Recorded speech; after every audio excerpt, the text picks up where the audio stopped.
नमस्कार दोस्तों, आप लोग का हमारे सेशन पे हार्दिक स्वागत है। दोस्तों, जैसा कि आप लोगों को पता है, आपका एग्ज़ाम डेट जीएसएससी सीजीएल का काफ़ी नज़दीक आ गया है। तो अब जो है आप लोगों को मैक्सिमम से मैक्सिमम रिवीजन करना है दोस्तों। तो उसमें जो आपका पेपर थर्ड है, उसमें आपका साइंस का जो पोर्शन है दोस्तों, उसमें आपको पता होगा कि उसमें 20 सवाल जो है वो आपके साइंस से आएंगे।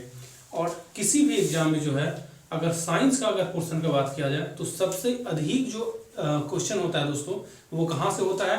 तो वो क्वेश्चन होता है आपका बायो से। ठीक है, तो हम लोग कोशिश करेंगे कि बायो जो है उसका मैक्सिमम से मैक्सिमम रिवीजन करने और कहाँ से सवाल आएगा उसको हम लोग अभी देखेंगे दोस्तों। तो चलिए हम लोग आज शुरू करते हैं। कहाँ से? तो बायोलॉजी से। अब देखिए, हम लोग चूंकि इसमें रिवीजन कर रहे हैं तो कम समय में जितना अधिक से अधिक रिवीजन हो सकता है हम लोग उसको करने का प्रयास करेंगे दोस्तों।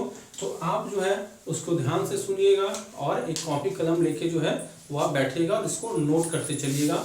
जहाँ से सवाल बन सकते हैं हम लोग उन सभी पॉइंटों को देखेंगे। तो देखिए, अगर हम बात करें बायोलॉजी का, किसका दोस्तों? तो बायोलॉजी का। ठीक है, इसको क्या कहते हैं हिंदी में? तो इसको कहते हैं जीव विज्ञान।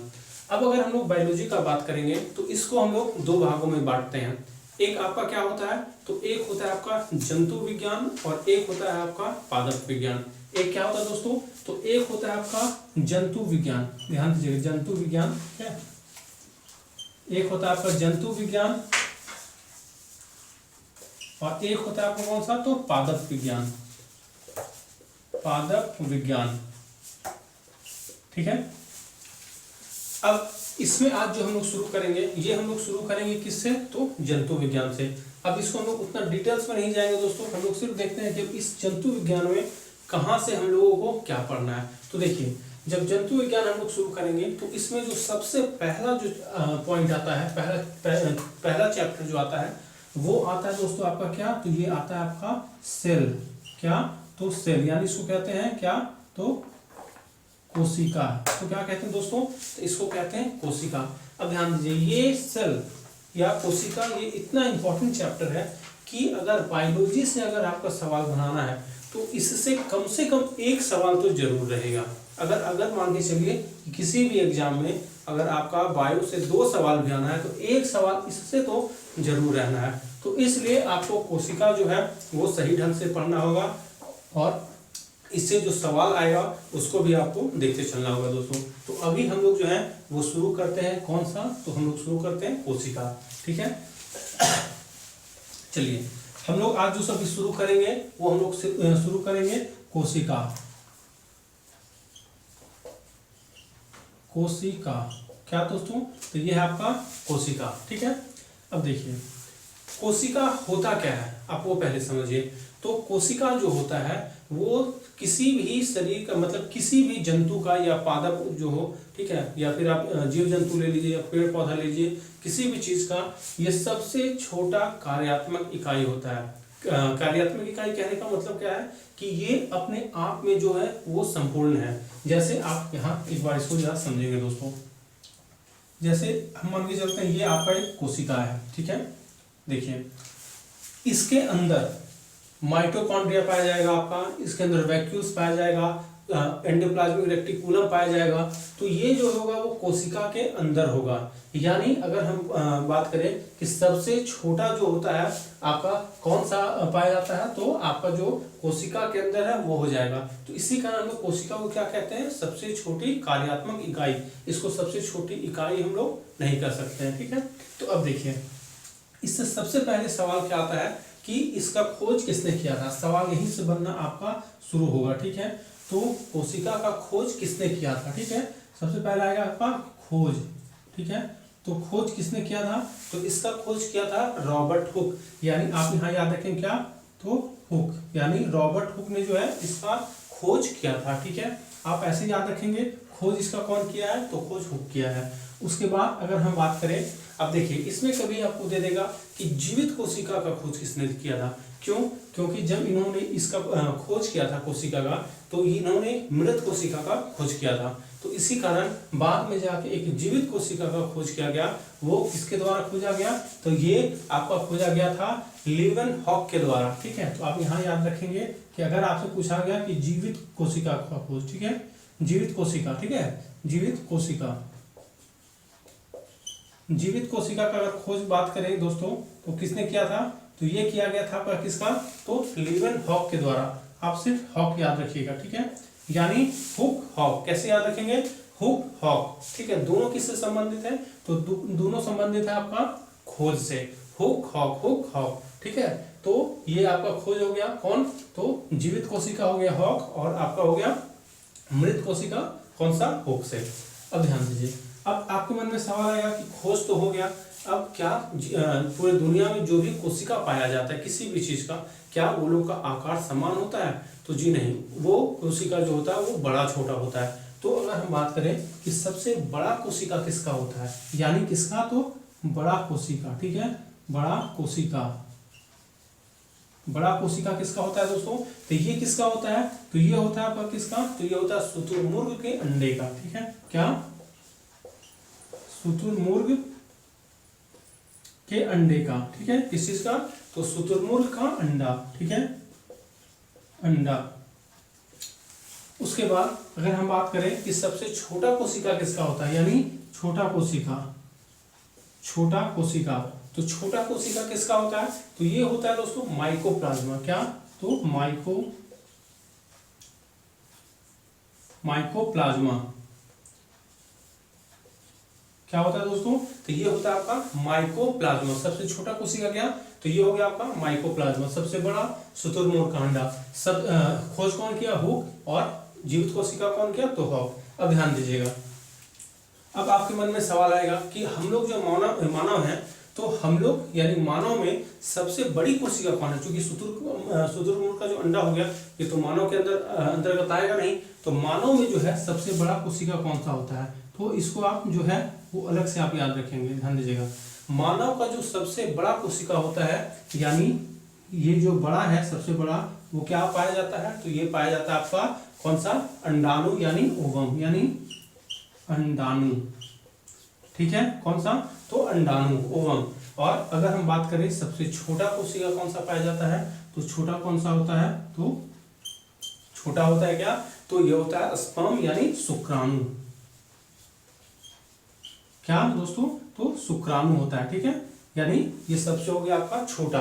लेकिन अगर हम बात करें कि सबसे आपका लंबा कोशिका कौन सा होता है, तो ये होता है तंत्रिका तंत्र का, यानी हमारे जो दिमाग का जो नस होता है जिसको न्यूरॉन कहते हैं वो होता है। तो सबसे लंबा का अगर बात किया जाए, ठीक है, लंबा का बात किया जाए तो ये क्या होगा? ये होगा आपका तंत्रिका तंत्र का, तंत्रिका तंत्र का कोशिका, ठीक है, तंत्रिका तंत्र का कोशिका। तो इस तरह से आप जो है ये सारे चीज आप याद रखेंगे। यानी खोज किसने किया? हुक। आपका जीवित कोशिका किसने खोजा? हॉक। उसके बाद आपका जो सबसे बड़ा कोशिका था वो किसने खोजा है? तो वो है वो है शुतुरमुर्ग का अंडा, सबसे छोटा तो माइकोप्लाज्मा। और अगर मानव का बात करेंगे तो सबसे बड़ा तो ओवम यानी अंडाणु, और अगर छोटा का बात करेंगे शुक्राणु, और अगर लंबा का बात करेंगे तो तंत्रिका तंत्र का जो कोशिका है। तो इस तरह से हम लोगों ने ये देखा कि कोशिका को खोजने और बड़ा छोटा से क्या क्या सवाल बन सकता है वो। अब इसी में जो है दोस्तों एक आता है इसमें, क्योंकि ये खोज तो हो गया लेकिन इस कोशिका से होता क्या है? तो देखिए इस कोशिका से क्या होता है? तो इस कोशिका से मिलकर आपका बनता है उत्तक, और फिर उत्तक से मिलकर क्या बनता है? तो हमारा शरीर बनता है। तो ये सब जो बताया है, यानी ये एक प्रकार का क्या है? तो ये सिद्धांत है। तो इस सिद्धांत किसने दिया था ये भी पूछा जाता है, यानी कोशिका सिद्धांत। क्या? तो कोशिका सिद्धांत ये किसने दिया था? तो ये दिया था आपका स्लाइडन एवं स्वान ने। कौन? तो स्लाइडन एवं कौन? तो स्वान, ठीक है, ये आप याद रखेंगे। कौन? तो स्लाइडन एवं स्वान ने जो है ये कोशिका सिद्धांत दिया था। तो इससे संबंधित जो चीजें हैं यहाँ हम लोगों ने अभी पढ़ लिया। अब हम लोग चलेंगे इसके अंदर क्या क्या होता है, ठीक है। अब देखिए इसके अंदर दोस्तों क्या क्या होता है, ठीक है। अब यहां से जो है आपका सवाल इंपॉर्टेंट बनना शुरू होगा। अब ध्यान दीजिएगा, ये चूंकि कोशिका जो होता है, कोशिका क्या होता है, तो कोशिका जो होता है दोस्तों वो एक झिल्ली के अंदर जो होता है वो बंद होता है। क्या होता है, तो एक झिल्ली के अंदर कोशिका बंद होता है, ध्यान दीजिएगा, ठीक है। और ये झिल्ली जो होता है, अगर हम बात करेंगे इसमें तो पादप कोशिका में, तो पादप कोशिका क्या होता है कि इस झिल्ली के ऊपर एक परत पाया जाता है। तो अभी हम लोग तो सबको लेके चलेंगे, उसके बाद हम लोग इसको डिफरेंशिएट करेंगे कि कौन सा आपका पादप कोशिका है और कौन सा आपका जो है जंतु कोशिका है। तो फिलहाल हम लोग देखते चलें कि कोशिका के अंदर क्या क्या होता है। तो देखिए ये हो गया आपका झिल्ली, इसके ऊपर एक आवरण पाया जाता है जिसको हम लोग क्या कहते हैं, तो इसको हम लोग कहते हैं कोशिका भित्ति, ठीक है। और ये जो कोशिका भित्ति होता है वो किस चीज से बना होता है दोस्तों, तो ये बना होता है आपका सेलुलोज से। किस चीज से, तो सेलुलोज से, ठीक है। इसी कारण हम लोग जो है सेलुलोज को हम लोग पचा नहीं पाते, इसी कारण हम लोग डायरेक्ट जो है वो पेड़ पौधा नहीं खा सकते हैं, जबकि जानवर जो होता है वो जो है ये सेलुलोज को पचा सकता है, इसी कारण वो लोग जो है ये डायरेक्ट खा सकता है, ठीक है। तो ध्यान दीजिएगा, यानी ये जो आपका हो गया ऊपर वाला ये आवरण, इसको क्या कहते हैं, तो कोशिका भित्ति कहते हैं। इसके ये जो नीचे वाला हो गया ये वाला, इसको क्या कहते हैं हम लोग, इसको कहते हैं कोशिका झिल्ली, ठीक है। अब ध्यान दीजिएगा इसके अंदर क्या पाया जाता है, तो इसके अंदर जो है एक गाढ़ा द्रव्य पाया जाता है। क्या, तो गाढ़ा एक द्रव्य होता है, ठीक है, लिक्विड होता है, उसको क्या कहते हैं, तो उसको कहते हैं हम लोग क्या, तो कोशिका द्रव पाया जाता है, उसको कहते हैं कोशिका द्रव, जो इसके अंदर जो लिक्विड पाया जाता है। अब ध्यान दीजिए, अब इसके अंदर जो जो आपका कोशिकांग पाया जाएगा, यानी कोशिका, ये तो कोशिका है, इसके अंदर जो पाया जाएगा वो कोशिका का अंग होगा, इसी कारण उसको हम लोग कोशिकांग कहते हैं। अगर हम लोग इंग्लिश का बात करें तो इसको कहते हैं सेल, और इसके अंदर जो पाया जाएगा उसको कहेंगे सेल ऑर्गेनल्स। तो इसके अंदर क्या क्या पाया जाता है वो आप देखिए। तो सबसे पहले इसके अंदर माइटोकॉन्ड्रिया पाया जाता है, ठीक है। माइटोकॉन्ड्रिया के बाद क्या हम लोग देखेंगे, तो माइटोकॉन्ड्रिया के बाद दोस्तों क्या होता है, तो ये होता है आपका गोल्जी बॉडी, यानी गोल्जी काय, ठीक है। उसके बाद गोल्जी काय के बाद क्या होता है, तो हम लोग देखते हैं वैक्यूल्स, यानी ये होता है आपका रसधानी। उसके बाद क्या होता है दोस्तों, तो उसके बाद होता है आपका एंडोप्लाज्मिक रेटिकुलम, ठीक है, ER। उसके बाद क्या होता है, तो उसके बाद होता है आपका क्या, तो इसके अंदर पाया जाता है आपका राइबोसोम। उसके बाद क्या होता है, तो उसके बाद होता है आपका लाइसोसोम, ठीक है। उसके बाद क्या होता है, तो उसके बाद होता है आपका सेंट्रोसोम, ठीक है। और उसके बाद क्या होता है, तो इसके अंदर पाया जाता है आपका प्लास्टिड भी पाया जाता है, ठीक है। प्लास्टिड किस में होगा, तो जैसे आपका हम लोग देखें पादप कोशिका, उसके अंदर पाया जाएगा आपका प्लास्टिड, ठीक है।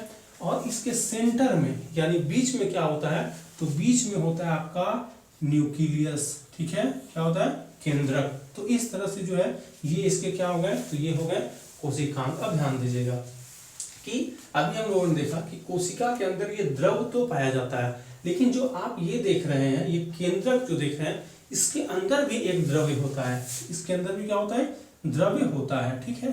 अब इसके अंदर जो द्रव्य होता है इसको क्या कहते हैं, तो इसको कहते हैं हम लोग केंद्रिका द्रव्य, ठीक है। और इन दोनों द्रव्य को, यानी ये आपका कोशिका द्रव और केंद्रक द्रव दोनों मिला के क्या कहते हैं, उसको कहा जाता है जीव द्रव। तो इस तरह से हम लोगों ने देखा कि इसके अंदर क्या क्या पाया जाता है। अब ध्यान दीजिएगा, इसके अंदर जो जो चीज पाया जाता है उसी से सवाल आपको पूछा जाएगा कि कौन सा जो है, जैसे आपका माइटोकॉन्ड्रिया, इसका काम क्या है, ठीक है। आपका ये जो गोल्जी बॉडी है यानी गोल्जी का है, उसका काम क्या है। तो अब हम लोग इसको एक एक करके देखेंगे। तो देखिए अब हम लोग यहाँ से शुरू करते हैं, ऊपर से नीचे की ओर आते हैं ताकि हमको याद रहे दो। अब ध्यान दीजिएगा, सबसे पहले हम इसको लेके चलते हैं, क्या है ये, तो ये है आपका क्या, तो ये है आपका कोशिका भित्ति। क्या है दोस्तों, तो कोशिका भित्ति, यानी पहला नंबर हम लोग लेके चलते हैं क्या, तो कोशिका भित्ति, ठीक है, कोशिका भित्ति, इसी को कहते हैं हम लोग सेल वॉल। अब ध्यान दीजिएगा, इससे क्या सवाल बनेगा, तो इससे ये सवाल बनेगा कि कोशिका भित्ति किससे बना होता है, यानी इसका निर्माण जो होता है वो किससे होता है। तो अभी हम लोग देखा कि जो इसका निर्माण होता है वो किससे होता है, तो सेलुलोज से होता है। किससे, सेलुलोज से होता है, ठीक है। यानी इसका जो निर्माण होता है दोस्त वो किससे होता है, तो होता है ये सेलुलोज से। अब हम लोग देखेंगे कि इसके अंदर क्या होता है। तो जैसे कोशिका भित्ति से अंदर हम लोग आएंगे तो यहाँ पाया जाता है, ये आप जो देख रहे हैं ये वाला पोर्शन, ये आपका क्या है, तो ये आपका कोशिका झिल्ली। क्या, तो कोशिका झिल्ली, यानी दूसरा नंबर है ये आपका कोशिका झिल्ली, ठीक है। कोशिका क्या दोस्तों, तो झिल्ली। ये किस चीज से बना होता है, तो ये बना होता है आपका प्रोटीन से। किस चीज से, तो प्रोटीन से, ठीक है। ये दो चीज हो गया, कोशिका भित्ति और कोशिका झिल्ली। कोशिका भित्ति किस चीज से बना होता है, तो ये बना होता है आपका सेलुलोज से। कोशिका झिल्ली किस चीज से, तो कोशिका झिल्ली बना होता है आपका किस चीज से, तो प्रोटीन से। अब इसके अंदर आते हैं, ध्यान दीजिए। तो इसके अंदर हम लोग देख रहे हैं ये है आपका लिक्विड। ये क्या है, तो ये है आपका कोशिका द्रव्य। क्या कहते हैं इसको, कोशिका द्रव्य। यानी तीसरा नंबर जो है हम लोग देख रहे हैं इस, ये आपका कोशिका क्या है, द्रव्य, कोशिका द्रव्य, ठीक है। उसके बाद अगर हम देखें तो ये वाला जो पोर्शन है, यानी जो केंद्रक के अंदर है, उसको कहते हैं क्या दोस्तों, तो इसको कहते हैं केंद्रक द्रव्य। क्या, तो केंद्रक द्रव्य, केंद्रक द्रव्य, ठीक है।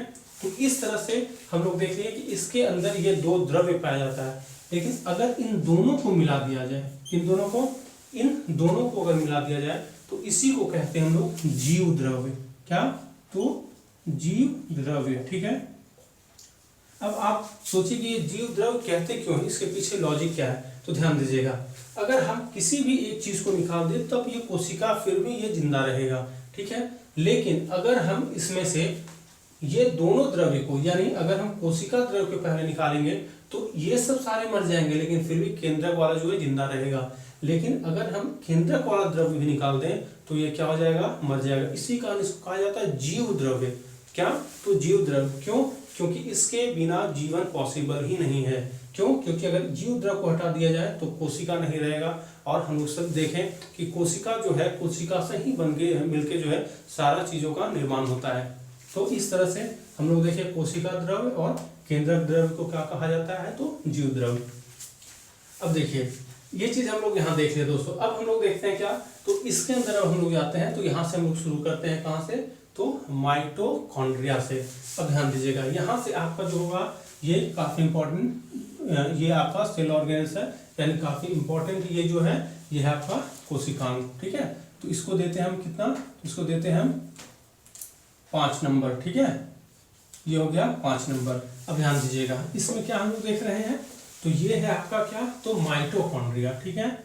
ये है आपका माइटोकॉन्ड्रिया, ठीक है, माइटोकॉन्ड्रिया। अब देखिए माइटोकॉन्ड्रिया जो है ये करता क्या है, सबसे पहले इसका आप काम समझिए। हम लोग जो सांस लेते हैं, ठीक है, हम लोग जैसे कुछ भी काम करते हैं तो हम लोग को किस चीज की जरूरत होती है, ऊर्जा की। अगर हम लोग को ऊर्जा नहीं मिलेगा तो हम लोग कोई काम नहीं कर पाएंगे। ये ऊर्जा हम लोगों को मिलता कैसे है, तो हम लोग जो भोजन करते हैं उसको क्या होता है, उसका ऑक्सीडेशन होता है। उसका ऑक्सीडेशन कैसे होता है, तो जो हम लोग सांस लेते हैं, यानी जो हम लोग ऑक्सीजन लेते हैं, ये हमारा जो फेफड़ा होता है वो क्या करता है, उस ऑक्सीजन को जो है, जो हवा हम लोग लेते हैं उसमें से ऑक्सीजन को छांट कर और ब्लड के थ्रू, ठीक है, ये क्या करता है, ये भेजता है किसको, तो ये चला जाता है आपका माइटोकॉन्ड्रिया के पास। यानी ये जो ऑक्सीजन है वो कहाँ जाता है, तो ये जाता है सेल में, और सेल में कहाँ जाता है, तो माइटोकॉन्ड्रिया के पास। इसलिए जो श्वसन है, यानी श्वसन का काम कौन करता है, तो माइटोकॉन्ड्रिया। और उस श्वसन को क्या कहते हैं, तो उस श्वसन को हम लोग कहते हैं कोशिकीय श्वसन। अब ये जब श्वसन का काम करता है, वहां जाके ऑक्सीडेशन होता है किस चीज का, तो भोजन का। और वहां क्या होता है कि उसके बाद ये जो है ऊर्जा का निर्माण करता है। ऑक्सीडेशन करने के बाद ये क्या करता है, तो वहाँ ऊर्जा का निर्माण होता है। और ऊर्जा का निर्माण फिर कैसे होता है, तो ये ऑक्सीडेशन करने के बाद एटीपी बनाता है, जिसको क्या कहते हैं, तो एडिनोसाइन ट्राइफॉस्फेट। एटीपी बनने के बाद वहाँ कुल 38 एटीपी बनता है। 38 एटीपी बनने का बाद आपको एक ग्लूकोज बनता है उससे, और एक ग्लूकोज जो बनता है उसी से, ग्लूकोज से हमको क्या मिलती है, तो एनर्जी मिलती है।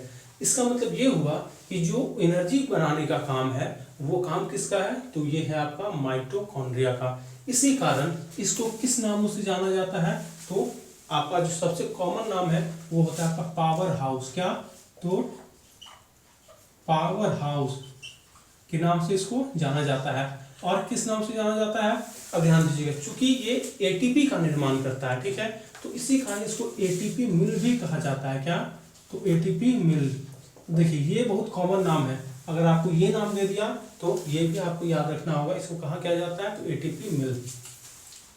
उसके बाद हम लोग क्या देखते हैं, तो उसके बाद देखते हैं कि इसको और किस नाम से जाना जाता है। तो ध्यान दीजिएगा, चूंकि ये एनर्जी देता है इसी कारण इसको एनर्जी करेंसी भी कहा जाता है। ठीक है, क्या, तो एनर्जी करेंसी, एनर्जी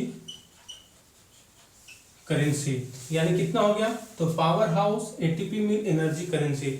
इसके बाद इसको एक और नाम से जाना जाता है, वो नाम क्या है, तो वो नाम है क्या, तो स्टोरेज बैटरी। क्या, तो स्टोरेज बैटरी, स्टोरेज बैटरी। ठीक है, तो इस तरह से आप ये चारों नाम जो है वो याद रखेंगे, क्योंकि इन चारों नामों में से कोई भी नाम जो है आपको दे सकता है। अब इसके बाद क्या होता है, तो अभी देखिए, जब हम आपको बताएं कि ये एटीपी का निर्माण करता है, एटीपी के निर्माण से क्या होता है, फिर ग्लूकोज का निर्माण होता है, और उससे हमको क्या मिलता है, तो उससे हमको लोगों को एनर्जी मिलता है। तो ये जो पूरा साइकिल चलता है उसको क्या कहते हैं, उसको कहते हैं क्रेब्स साइकिल। क्यों, क्योंकि इस साइकिल के बारे में सबसे पहले किसने पता किया था, तो क्रेब्स महोदय ने ही पता किया था। तो इसी कारण इसको कहा जाता है क्या, तो क्रेब्स साइकिल। क्या, तो क्रेब्स साइकिल इसको कहा जाता है दोस्तों। ठीक है, इसको कहा जाता है क्रेब्स साइकिल। ठीक है, अब देखिए, अब ये जो माइटोकॉन्ड्रिया है, ठीक है, इसमें क्या होता है, इसका जो अंदर का दीवार होता है, चूंकि इसका जो है वो कुछ इस तरह से बना रहता है आपका। ठीक है, इस तरह से इसका कुछ बना होता है। ठीक है, तो इसके अंदर जो ये होता है, ये उंगली नुमा जो संरचना होता है, ध्यान दीजिएगा ये सब, ठीक है, ये वाला, इसको कहा जाता है क्रिस्टी। तो इसका पूछता है कि इसके जो आंतरिक दीवार होता है, यानी इसके जो आंतरिक दीवार का, माइटोकॉन्ड्रिया का आंतरिक दीवार को क्या कहते हैं, तो इसके आंतरिक दीवार को कहते हैं क्रिस्टी। ठीक है, ये याद रखेंगे, ये क्या है इसका, तो आंतरिक दीवार, आंतरिक दीवार, इसको क्या कहा जाता है, तो इसको कहा जाता है आपका क्रिस्टी। ठीक है, तो इस तरह से ये आप याद रखेंगे, यहां से सवाल बनता है। उसके बाद देखिए, ये तो आप लोग कॉमन सा चीज है, ये आपको जानते होंगे, लेकिन इसमें दो चीजें और होते हैं, वो भी आपको याद रखना होगा, और वो चीजों को आपको यहाँ पे समझिएगा। क्योंकि देखिए, जब अभी हम लोग सेल पढ़ रहे हैं, तो सेल दो तरह का होता है, एक होता है आपका प्रोकैरियोटिक और एक होता है यूकैरियोटिक। अब हम यहाँ प्रोकैरियोटिक और यूकैरियोटिक इसलिए नहीं बताएं, चूंकि यूकैरियोटिक में बहुत सारा जो चीज होता है वो प्रोकैरियोटिक में नहीं होता। जैसे माइटोकॉन्ड्रिया आपका कहाँ नहीं होता है, तो वो आपका प्रोकैरियोटिक में नहीं होगा। लेकिन अगर हम आपको माइटोकॉन्ड्रिया नहीं समझा पाएंगे तो वहां पे आपको समझ नहीं आएगा प्रोकैरियोटिक में, इसी कारण उसको हम लोग बाद में देखेंगे। तो हमको आपको यहाँ ये हम बताना चाह रहे हैं कि जो प्रोकैरियोटिक आपका सेल होता है और एक यूकैरियोटिक होता है, तो ये जो हो गया वो यूकैरियोटिक हो गया। ठीक है, लेकिन ये है आपका प्रोकैरियोटिक। और प्रोकैरियोटिक में जो है वो 70S, ध्यान दीजिएगा, 70S जो है वो राइबोसोम पाया जाता है, जबकि यहाँ पे 80S राइबोसोम पाया जाता है। अब इसमें जो है एकमात्र माइटोकॉन्ड्रिया ही वो सेल ऑर्गेनेल्स है, ये बहुत इंपॉर्टेंट पॉइंट है। ठीक है, जिसमें कि आपका 70S राइबोसोम पाया जाएगा। बाद बाकी सारी जगह जो है वो 80S राइबोसोम होगा। हम लोग इसमें पढ़ेंगे राइबोसोम, जो कि दो प्रकार का होता है, एक 80S एक 70S। तो इसमें किस प्रकार का राइबोसोम होता है, 80S। लेकिन अगर हम लोग माइटोकॉन्ड्रिया का बात करेंगे तो इसमें 70S होता है। तो यहां से आपको ये सवाल पूछ देगा, इसमें क्या कर सकता है कि कौन सा सेल ऑर्गेनल है। पहले तो एक सवाल ये पूछ देगा कि 70S राइबोसोम जो है किसमें पाया जाता है, तो आपको ये बताना होगा कि माइटोकॉन्ड्रिया में। दूसरा यहाँ ये पूछ सकता है कि कौन सा सेल ऑर्गेनल्स यानी कौन सा कोशिकांग जो है उसका जो लक्षण है, ठीक है, वो किस प्रकार का है, तो प्रोकैरियोटिक सेल।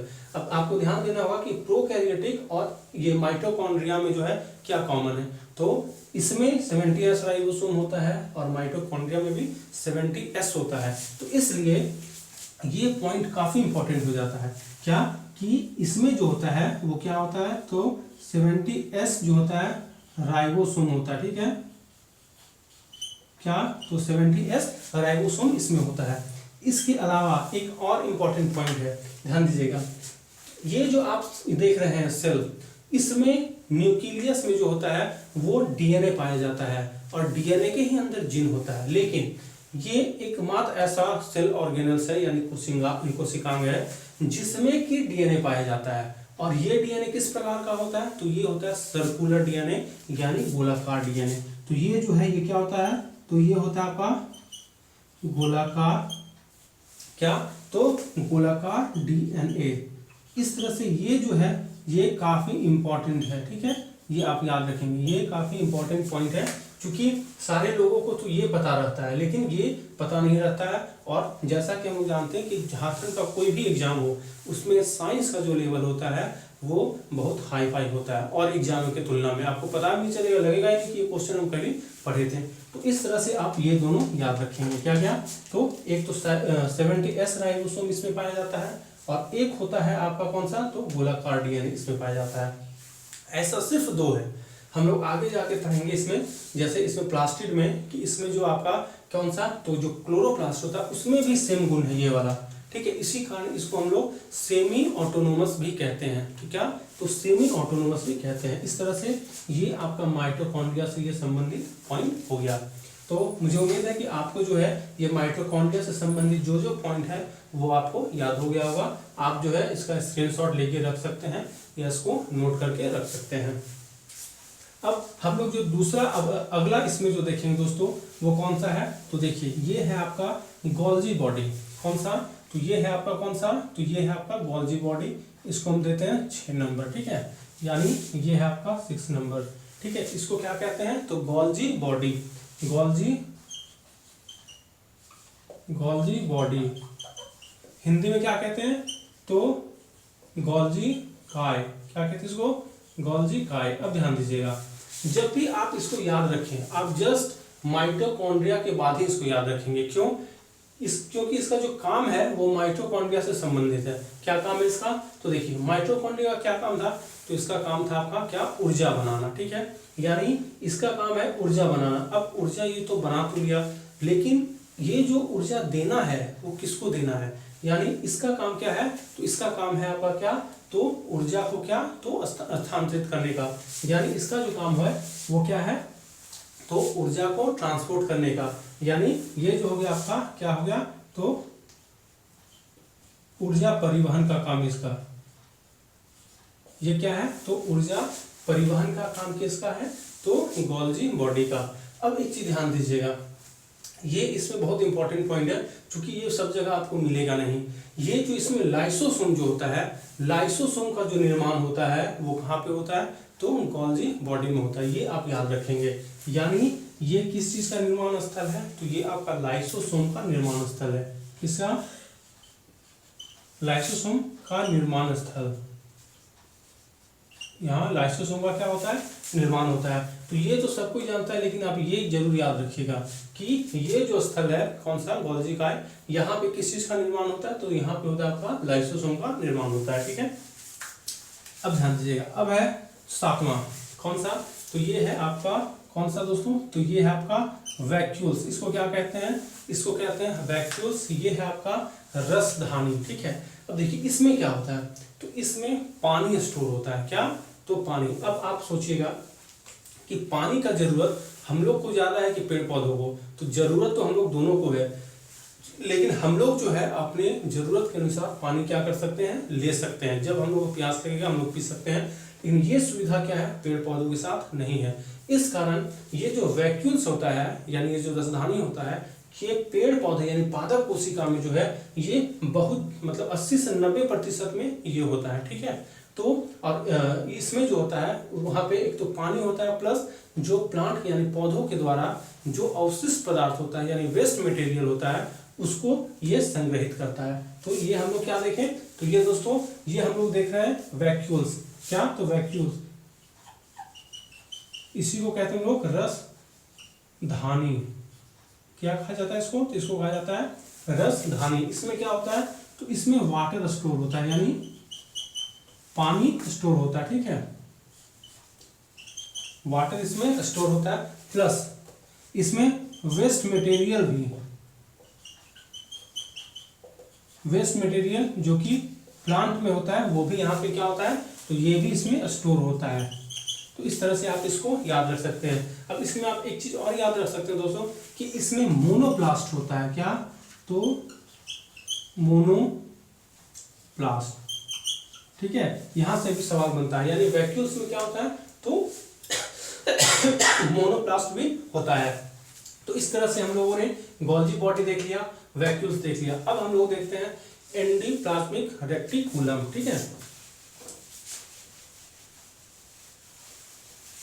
ये है, ये आपका, इसको हम लोग 8वां पॉइंट देते हैं, क्या है, ये आपका एंडोप्लाज्मिक रेटिकुलम, ठीक है।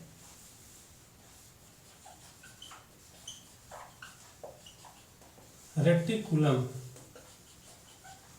ठीक है, इसको क्या कहा जाता है, हिंदी में कहा जाता है अंतःप्रत जालिका, ठीक है। अब ध्यान दीजिएगा, ये समझिएगा ये है क्या। तो ये जो है, ये इसका सबसे बड़ा कोशिकांग है, यानी सबसे बड़ा सेल ऑर्गेनल्स है। और ये जो है, इसका काम होता है कि ये कोशिका को चिपटने से, मतलब सटने से बचाना। यानी हम लोग कह सकते हैं कि ये जो है, ये किस चीज का काम करता है, तो ये काम करता है आपका इसका पिलर का, किस चीज का, पिलर या फिर कंकाल, इसको क्या कर सकते हैं हम लोग, पिलर या कंकाल इसको कर सकते हैं दोस्तों, ठीक है। अब ध्यान दीजिएगा, इसमें होता क्या है, समझिएगा बात को। इसका जो निर्माण होता है, ठीक है, ये पॉइंट आप याद रखेंगे कि ये जो आपका एंडोप्लाज्मिक रेटिकुलम का जो इसका जो निर्माण होता है वो कैसे होता है, तो वहां से भी सवाल आता है। तो इसका जो निर्माण होता है, ये होता है आपका लाइपोप्रोटीन, क्या, तो लाइपोप्रोटीन, क्या, तो इसका जो निर्माण होता है दोस्तों, ये होता है आपका किस चीज से, तो लाइपोप्रोटीन से इसका निर्माण होता है। अब ध्यान दीजिएगा, इसमें चूंकि ये जो आपका है कौन सा, तो एंडोप्लाज्मिक रेटिकुलम, ये काफी बड़ा होता है, ठीक है। तो इसमें दो भाग पाया जाता है, एक पे जो होता है वो होता है चिकना और एक होता है आपका खुरदरा। तो चिकना जो आपका है, यानी जो चिकना ईआर है, ठीक है, वहां किस चीज का संश्लेषण होता है, यानी क्या चीज का निर्माण होता है, तो वहां होता है आपका वसा का, यानी फैट का, किस चीज का, वसा का। और एक जो होता है आपका कौन, तो खुरदरा ईआर जो होता है, यहाँ किसका निर्माण होता है, तो यहाँ होता है आपका प्रोटीन का, किस चीज का, तो प्रोटीन का। अब ध्यान दीजिएगा, एक्चुअली ये जो खुरदरा वाला जो होता है, ठीक है, यानी खुरदरा वाला जो पार्ट होता है दोस्तों, उस पे कौन होता है, तो वो खुरदरा इसलिए होता है क्योंकि वहां पे राइबोसोम होता है। और राइबोसोम जो होता है एकदम छोटा छोटा, मतलब वो ये पूरा सेल का सबसे छोटा भाग है, ठीक है। तो एंडोप्लाज्मिक रेटिकुलम पे जिस भाग पे राइबोसोम होता है वो खुरदरा हो जाता है, क्या होता है, खुरदरा होता है। और राइबोसोम का जो काम होता है वो होता है प्रोटीन संश्लेषण का। इस कारण जो खुरदरा वाला भाग होता है वहां पे किस चीज का निर्माण होता है, तो प्रोटीन का। और ये जो चिकना वाला होता है वहां किस चीज का, तो वसा का। हम लोग याद कैसे रखेंगे कि चिकना जो होता है, वसा यानी फैट जो होता है वो क्या होता है, चिकना होता है। तो इसका निर्माण कहाँ पे होगा, तो ये होगा आपका किस चीज पे, तो चिकना ईआर पे। और इसका जो होता है वो कहाँ पे होता है, तो खुरदरा पे। इस तरह से एंडोप्लाज्मिक रेटिकुलम से ये पॉइंट जो है वो आपको याद रखना होगा, ठीक है। अब हम लोग आते हैं, ध्यान दीजिएगा, किस चीज पे, तो राइबोसोम पे, ठीक है। इसको हम देते हैं कौन सा, तो इसको देते हैं 9, ठीक है, यानी 9वां। ये क्या है, राइबोसोम। अब देखिए ये जो है, ये सबसे छोटा क्या है, कोशिकांग है, यानी हम लोग कह सकते हैं छोटा, सबसे छोटा, ठीक है, सबसे छोटा कोशिकांग, ठीक है। ये क्या है, सबसे छोटा कोशिकांग है, यहां से भी ये सवाल पूछता है। अब देखिए ये करता क्या है, इसमें जो होता है ये दो तरह का होता है, ठीक है। कौन कौन तरह का होता है, तो एक होता है आपका 70S और एक होता है आपका 80S, ठीक है, ऐसे आप याद रखिए इसको। एक होता है आपका 70S और एक होता है ये 80S, ये दो तरह का होता है। अब अभी हम लोगों ने पढ़ा कि ये जो 70S होता है वो कहाँ कहाँ पे होता है, तो 70S कहाँ पाया जाता है, तो ये पाया जाता है पहला तो माइटोकॉन्ड्रिया में, माइटोकॉन्ड्रिया, ठीक है, ये याद रखिएगा। दूसरा क्या होता है, तो दूसरा ये पाया जाता है आपका क्लोरोप्लास्ट में, यानी क्लोरोप्लास्ट में। और उसके बाद ये कहाँ पाया जाता है, तो हम लोगों ने बात किया था ये पाया जाता है आपका प्रोकैरियोटिक सेल में, यानी कहाँ पे, तो प्रोकैरियोटिक जो कोशिका होता है उसमें पाया जाता है, ठीक है, प्रोकैरियोटिक कोशिका। तो इस तरह से जो है आप याद रखेंगे, ये काफी इंपॉर्टेंट पॉइंट है। 80S कहाँ पाया जाता है दोस्तों, तो ये आपका पाया जाता है केंद्रक में, कहाँ पे, तो केंद्रक में, ठीक है। उसके बाद इसका काम क्या होता है, तो इसका काम होता है प्रोटीन संश्लेषण का, यानी प्रोटीन के निर्माण का। इसी कारण इसको क्या कहा जाता है, तो प्रोटीन फैक्ट्री कहा जाता है, ठीक है, प्रोटीन इसको फैक्ट्री कहा जाता है। इसका निर्माण कहाँ होता है, तो इसका जो निर्माण होता है वो कहाँ होता है, तो इसका निर्माण होता है आपका केंद्रक में, ठीक है, कहाँ पे, तो इसका निर्माण जो होता है वो कहाँ होता है, तो ये होता है आपका केंद्रक में। तो इस तरह से आप याद इसको रख सकते हैं। उसके अलावा देखिए, अब ये प्रोटीन का निर्माण करता कैसे, सो समझिएगा बात। तो प्रोटीन का निर्माण, चूंकि इसको हम अलग चैप्टर में ही पढ़ना है, लेकिन फिर भी आप यहाँ समझ लीजिएगा कि ये प्रोटीन का निर्माण करता कैसे है राइबोसोम। देखिए, इसका जो एक्चुअली जो निर्माण होता है, राइबोसोम का जो निर्माण होता है, ठीक है, वो कहाँ होता है, तो केंद्रक में होता है। लेकिन वो किस चीज से बना होता है, तो ये होता है आपका जो निर्माण होता है, ये होता है आपका किस चीज से, तो RNA प्लस किस चीज से, तो प्रोटीन से निर्माण होता है, ठीक है। तो किस चीज से, तो केंद्रक में होता तो जरूर है, लेकिन निर्माण किस चीज से होता है, तो ये होता है आपका RNA प्लस प्रोटीन से। अब समझिएगा, जब प्रोटीन का जब निर्माण होता है, तो एक प्रोटीन को निर्माण होने के लिए 10 अमीनो अम्ल प्लस 10 यानी 20 अमीनो अम्ल मिलके जो होता है एक प्रोटीन बनता है, ठीक है।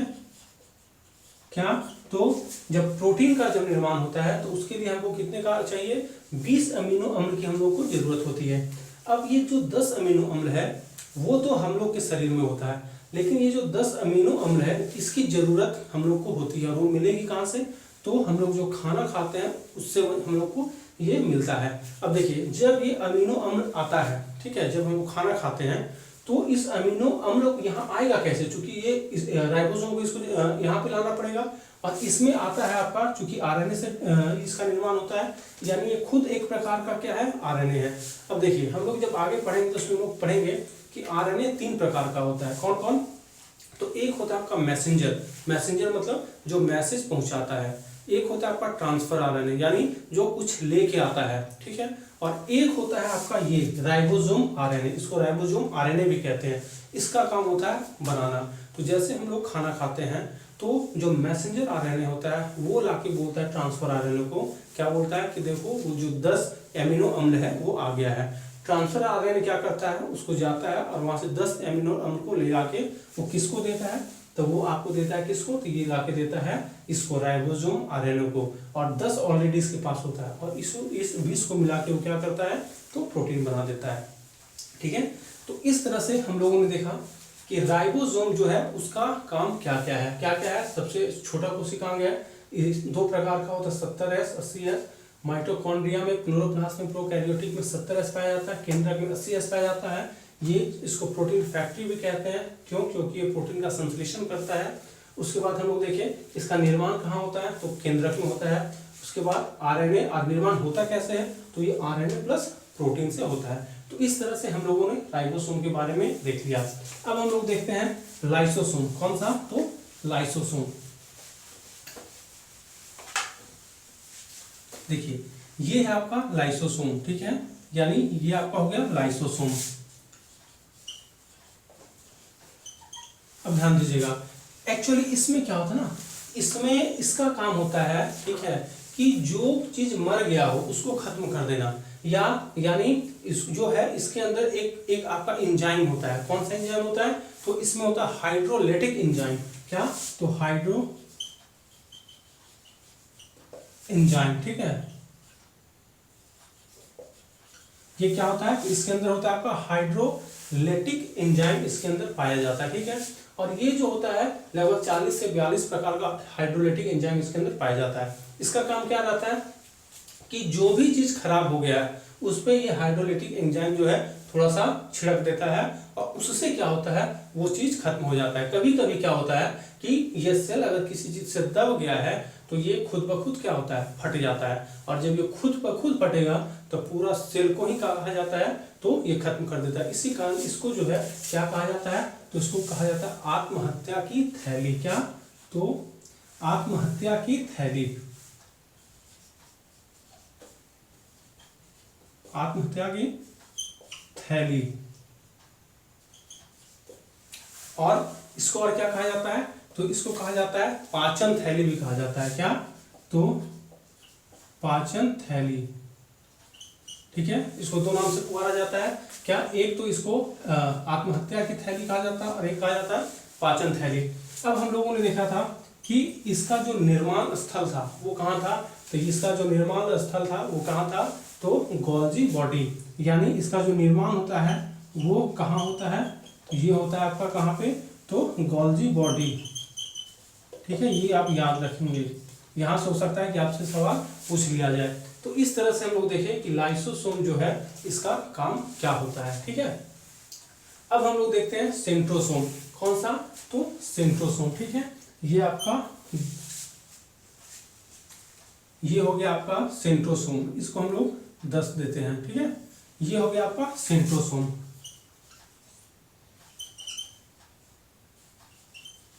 ठीक है। अब सेंट्रोसोम का काम क्या होता है, तो समझिएगा।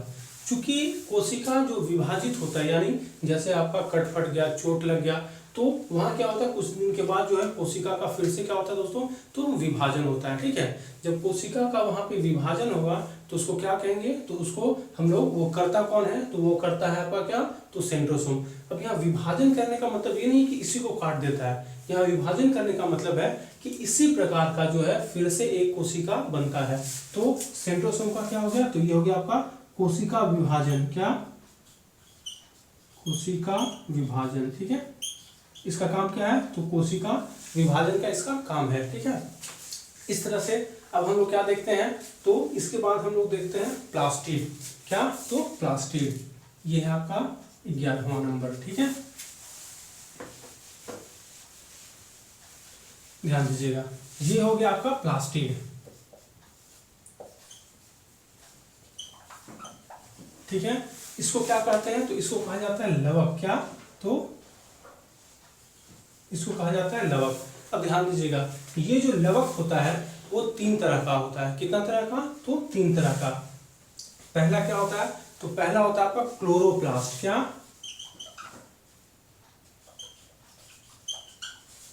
क्लोरोप्लास्ट, इसको क्या कहते हैं, तो इसको कहते हैं हम लोग हरित लवक। क्या कहते हैं इसको,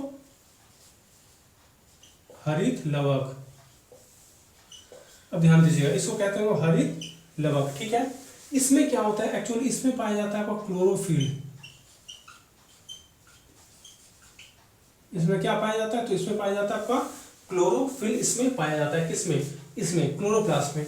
और यही क्लोरोफिल के कारण ही जो है वो पत्ते जो होते हैं वो क्या होते हैं दोस्तों, तो वो हरे होते हैं, ठीक है। अब देखिए हम लोग इस जब आगे पढ़ेंगे तो हम लोग उसमें पढ़ेंगे कि इसी क्लोरोफिल के ही कारण जो है पत्ते हरे होते हैं। और क्लोरोप्लास्ट के अंदर जो है वहां पे आपका क्या होता है, तो वहां पे आपका एक होता है लाइट रिएक्शन, एक होता है डार्क रिएक्शन। ऐसे हम यहाँ थोड़ा सा इसको बता देते हैं। इसमें क्या होता है, तो इसमें एक होता है आपका इस तरह से, ये होता है थैलाकॉइड, इसको कहते हैं, ठीक है। और इसको पूरा को कहते हैं हम लोग क्या, तो ग्रेना। इसी में जो है इस थैलाकॉइड में ही जो है वो होता है आपका क्या, तो यहाँ होता था आपका क्या होता है, तो ये होता है आपका लाइट रिएक्शन। और इस तरह से जो है आपका, ठीक है, इस तरह से। और इसके बाद इसमें स्ट्रोमा भरा होता है। क्या, तो स्ट्रोमा, और उसमें होता है आपका डार्क रिएक्शन।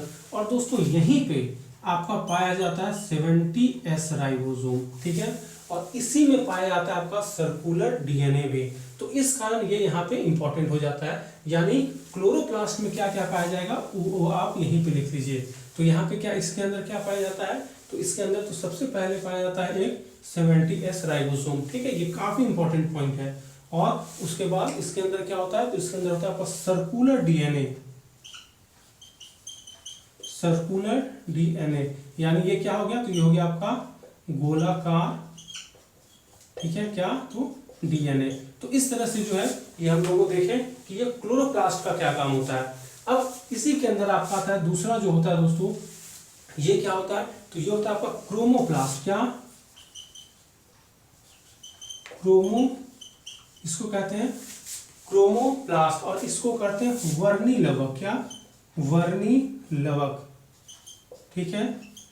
अब इसका काम क्या है, तो ध्यान दीजिएगा, इसका काम क्या है, जो आप देखते हैं फल फूल वगैरह में जो कलर आता है, जो रंग आता है, वो किसके कारण होता है, तो ये होता है आपका क्रोमोप्लास्ट के कारण। ठीक है।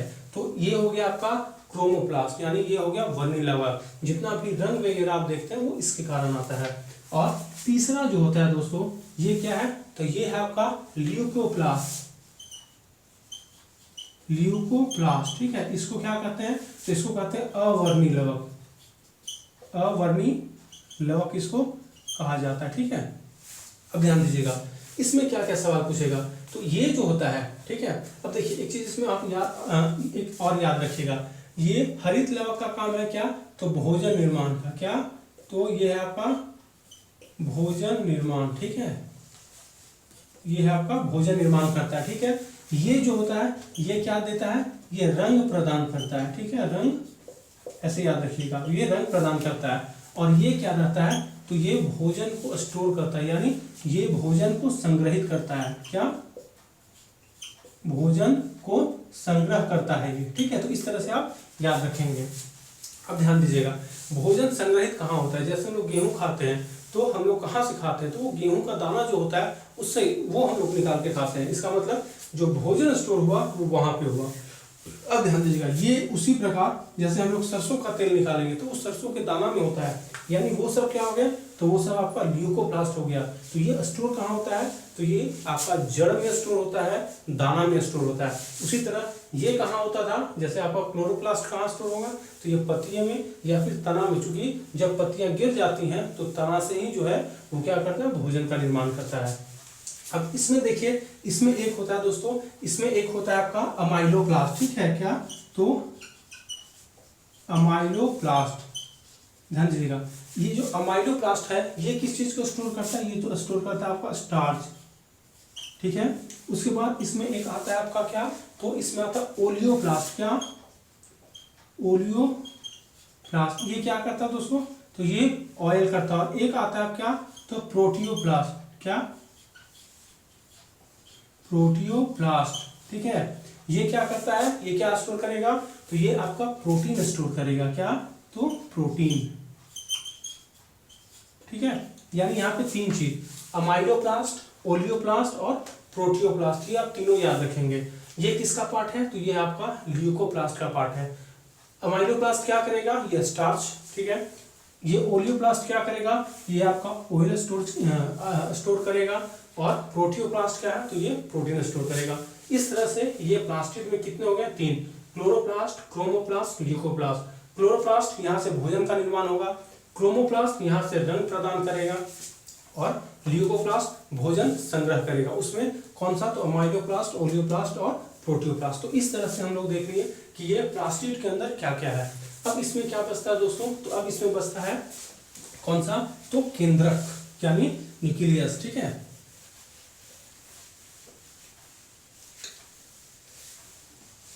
ध्यान दीजिएगा, ये जो आप देख रहे हैं ये है आपका क्या, तो केंद्रक।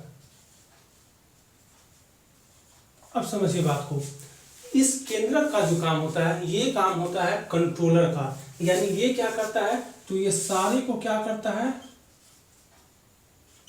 कंट्रोल करता है। यानी मतलब ये है सारे को क्या करेगा दोस्तों, तो ये सारे को निर्देश देगा कि ये आपको, जैसे माइटोकॉन्ड्रिया काम कर रहा है कि नहीं कर रहा है, ये काम कर रहा है कि नहीं कर रहा है, किसको क्या करवाना है। यानी ये जो है यहाँ ये मास्टर की जैसा काम करेगा। अब ध्यान दीजिए, इसके अंदर जो होता है, इसके अंदर क्या पाया जाता है, तो इसके अंदर क्रोमोसोम पाया जाता है। क्या? तो क्रोमोसोम पाया जाता है। ठीक है। और क्रोमोसोम के ही अंदर फिर हम लोग देखते हैं क्या, तो डीएनए पाया जाएगा। फिर इसके ही अंदर जो है वो क्या पाया जाएगा, तो जीन पाया जाएगा। इस तरह से हम लोग देखते हैं। तो ये जो है ये खुद ब खुद एक चैप्टर बन जाता है, क्योंकि इसी के अंदर हम लोग पढ़ेंगे न्यूक्लिक एसिड वगैरह। तो सिर्फ अभी आपको यहाँ पे ये दिमाग में रखना है कि ये जो होता है वो क्या होता है, तो ये कंट्रोल करता है, ये कंट्रोलर का काम करता है। ये एक नियंत्रण केंद्र होता है किसका, तो ये जो कोशिका है उसका। और इसी के अंदर जो है आपका क्रोमोसोम, डीएनए, जीन पाया जाता है। तो इस तरह से इसके अंदर जितने भी आपके यानी कोशिका के अंदर जितने भी आपका कोशिकांग था, जहां से सवाल आने की संभावनाएं थी, उन सभी को हम लोगों ने दोस्तों यहाँ पे जो है कवर कर लिया है। आप ये सारे पॉइंट जो है उसको आप याद रखेंगे, क्योंकि देखिए इसमें क्या है कि जीएसएससी का जो सिलेबस है वो काफ़ी बड़ा है और आपको सारा पॉइंट पढ़ना है, ठीक है, मतलब सारा सिलेबस कंप्लीट करके जाना है। आपको ऐसा नहीं कि आपको सिर्फ एक ही पढ़ना है, तो आप ऐसे पढ़िए कि आपको जो सारा चीज़ याद हो जाए, ठीक है। तो चलिए हम लोग मिलते हैं दोस्तों अगले सेशन में, तब तक के लिए धन्यवाद।